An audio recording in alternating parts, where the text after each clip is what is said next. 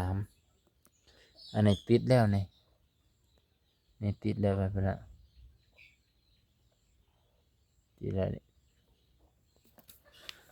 ก็ใช้รดน้ำตลอดงานตอนนั้นก็ติดแล้ว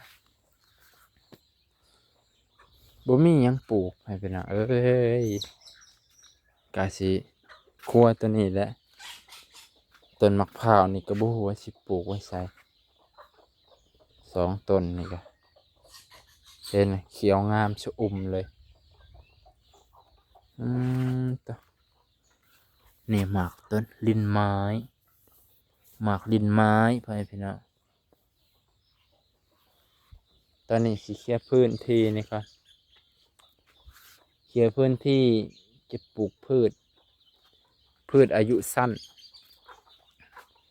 เคลียร์นานมันลกหญ้าออกก่อนที่ปลูกนี่ก็คือมักแตงกวาไว้พี่น้องจะได้กินหรือบ่ช่วงหนึ่งปลูกแล้วมันสู้แดดบ่ไหวเราปลูกช่วงใกล้สิฮอดฤดูร้อนมันก็เลยแบบตายก่อนนะตอนนี้ก็สิลองเบิ่งใหม่บัดนี้สิลกหญ้าเด้อพี่น้องบัดนี้มาลกหญ้าออกก่อนบัดยามนั้นมันจังบ่มีหญ้าพยายามลกหญ้าออกปลูกนะครับ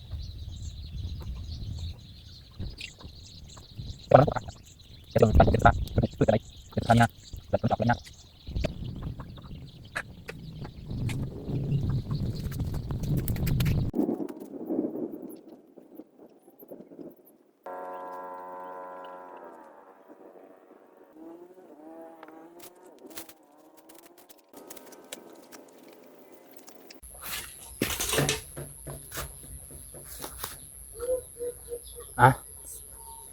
สวัสดีสบายดีพี่น้องปลาลุง สิมาลกหญ้าออกพี่น้องลกหญ้าออกจะได้ปลูกพืชไปแล้วปลูกผักกินมื้อนี้บ่นุ่งสิมาเว้าเกี่ยวกับพอดีมีเอื่อยผู้หนึ่งพี่น้อง เอ่ยผู้หนึ่งเพิ่นอยู่มุกดาหารซึ่งก็เพิ่นขอความช่วยเหลือให้พี่น้องเพิ่นก็โทรมาโดนเติบให้พี่น้องคุยกันโดนเติบพอสมควรก็จับใจความได้ว่าเพิ่นก็เป็นคนสองชาติหรือชาติเดียวนั่นแหละชาติไทยให้พี่น้องเป็นคนไทยแม่เป็นคนลาวพ่อเป็นคนไทยแต่งงานกันได้เอื้อยเพิ่นแล้วเพิ่นก็แต่งงานเพิ่นก็ได้ผัวคนไทยแล้ววันนี้ผัวเพิ่นก็ปะยังเหลือแต่เพิ่นกับลูกแม่กับลูก3คนไปพี่น้องเพิ่นก็เว้าสู่ฟังหลายแนวให้พี่น้องเพิ่นอยากให้บ่าวนงไปสัมภาษณ์ไปซอยเรือเพิ่นน่ะบ่าวนงก็บ่ได้รับปากดอกบ่มันก็ไกลถ้ามีโอกาสก็สิไปมีแต่ว่าจังซี่เพราะว่าเพิ่นก็ลำบากเสาบ้านเขาอยู่ค่าเสาก็มีแต่แม่จ่ายให้แม่เพิ่นก็ไปรับจ้างก่อสร้างเป็นรายวันบางมื้อก็มีงานเฮ็ดเพิ่นก็ไปบางมื้อบ่มีเพิ่นก็บ่ได้ไปถามว่าตามฟังกะเพิ่นเล่าเพิ่นก็ลำบากคือกันเพิ่นว่ามาซอยแหน่คนทุกข์คนยากก็บ่ได้มีแต่คนลาวเด้อเพิ่นว่าคนไทยก็มีคือกันเพิ่นว่าเพราะว่าเห็น FC ผู้หลักผู้ใหญ่เพิ่นคือซอยที่ทางฝั่งลาวเพิ่นว่าจังซี่บ่าวน้องก็เลยว่าโอ้ยมันก็ขึ้นกับบุญกับวาสนาเฮา บางเทื่อเบานุ่งไปถ่ายมันบ่บางเทื่อมันก็วิวบ่ดีวิวบ่ขึ้นบางเทื่อก็วิวดีวิวขึ้นมันก็บ่เสมอไปว่ามันสิได้นะบางคนก็วิวบ่ขึ้นวิวบ่ดีถ้าว่ามีได้ก็มีบางคนวิวดีบ่มีก็มีนะ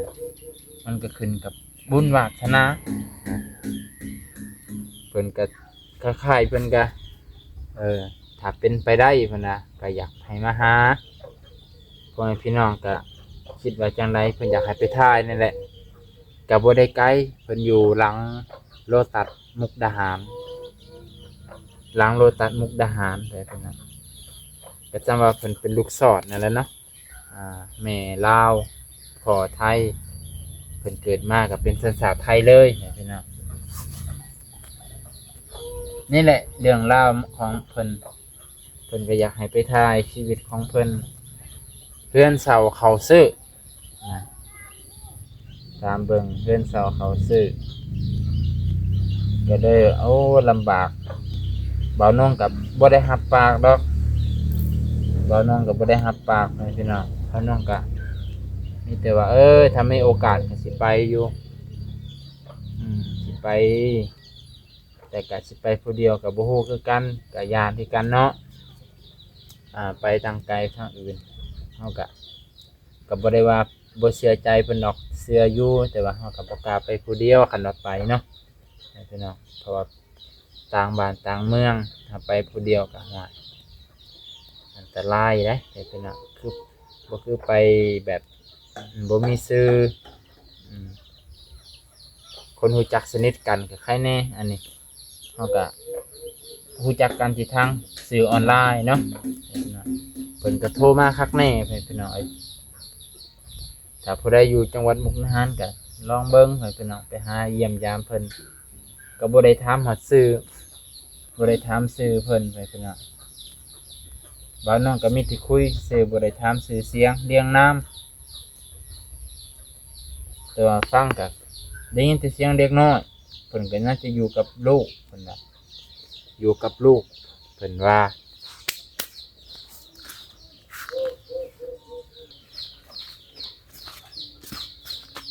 นี่แหละพี่น้อง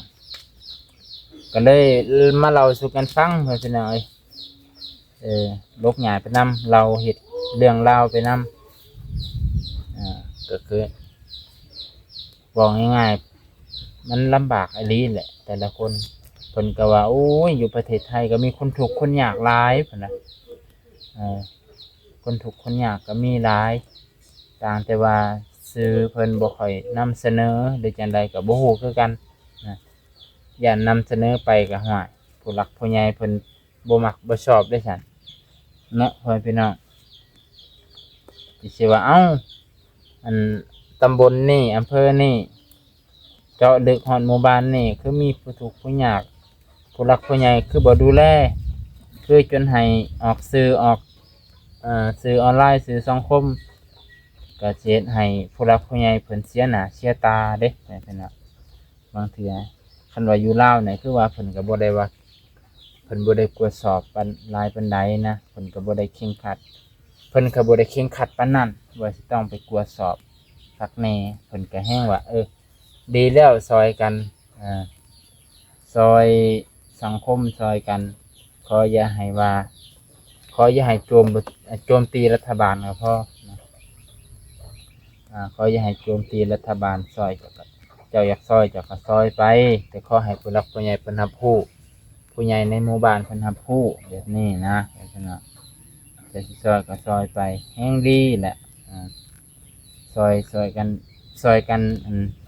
พัฒนาเป็นแห่งดีแต่ว่าอย่าไปโจมตีว่าเป็นย้อนรัฐบาลเป็นย้อนผู้หลักผู้ใหญ่ดังนั้นมันก็บ่ดีนะ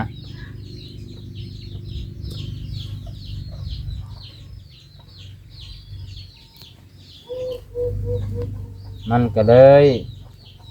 ว่าคันเป็นไปได้บ่น้องก็อยากไปบ่ได้ไปไทยในรอบ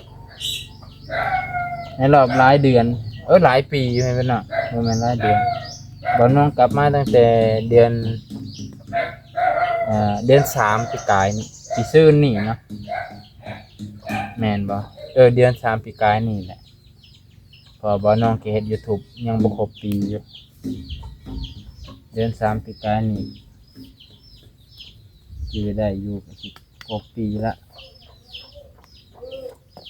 ครบปีแล้วเพิ่นน่ะครบปีแล้วเด้นี่มาแต่ไทยก็ได้ถามว่าจิตใจยังอยากไปบ่ทางเพิ่นเป็นไปได้ก็อยากไปนั่นแหละเพิ่นพี่น้อง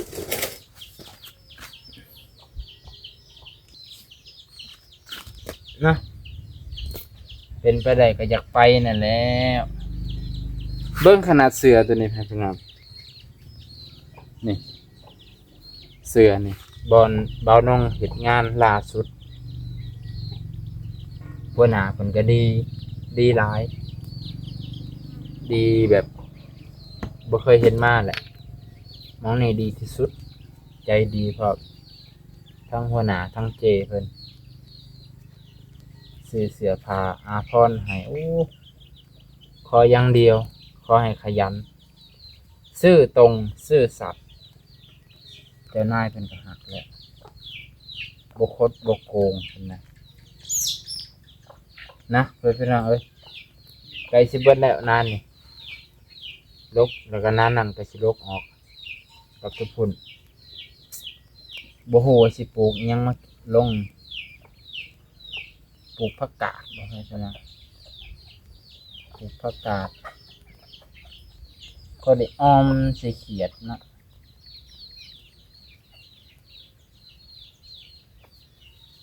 ฉีดยาคุมหญ้าเนาะพี่น้องก็สิดี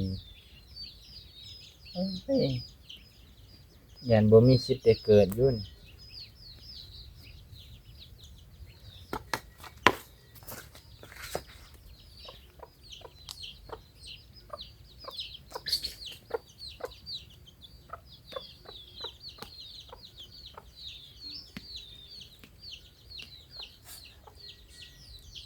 ช่วงนี้ยุ่งก็เริ่มร้ายไปกันนะยุงเริ่มร้ายแล้วหอดยามฝน